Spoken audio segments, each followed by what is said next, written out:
সারা বিশ্বের কোটি কোটি মুসলিমের কাছে জমজম কূপের পানি অত্যন্ত পবিত্র এবং বরকতময়।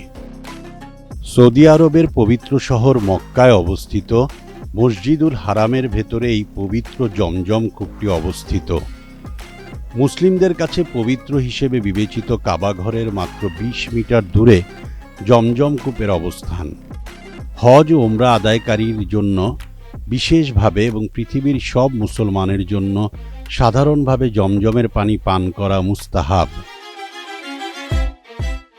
সহিহ হাদিসে বিধৃত হয়েছে যে নবীজি সাল্লাল্লাহু আলাইহি সাল্লাম নিজে জমজম থেকে পানি পান করেছেন। সহিহ বুখারী হাদিস 1556। প্রতি বছর যে লাখ লাখ মুসলিম হজ বা ওমরা পালন করতে সৌদি আরবে যান, তাদের বেশিরভাগই জমজম কূপের পানি নিয়ে দেশে ফেরেন। হজ পালন করে এসেছেন অথচ জমজম কূপের পানি আনেননি, এমন মানুষ বেশ বিরল।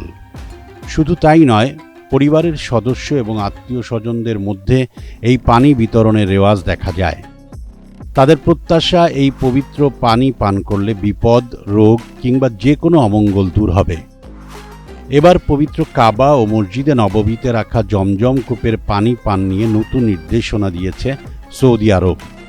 দেশটির হজ ও ওমরা মন্ত্রণালয় বলেছে, পবিত্র এই পানি পানের সময় নিজের মধ্যে শান্ত বোধ রাখতে হবে এবং এই পানি পানের সময় আল্লাহর সন্তুষ্টি চাইতে হবে, এমনটি খবরে জানিয়েছে গালফ নিউজ। উক্ত নির্দেশনায় আরও বলা হয়েছে, পবিত্র কাবা ও মসজিদে নববীতে যখন কেউ জমজমের পানি পান করবেন, তারা যেন অবশ্যই আল্লাহর নাম স্মরণ করেন, ডান হাতে পানি পান করেন এবং পরিষ্কার পরিচ্ছন্নতা বজায় রাখেন। এই পানি পানের সময় খেয়াল রাখতে হবে এটি যেন ছড়িয়ে ছিটিয়ে না পড়ে।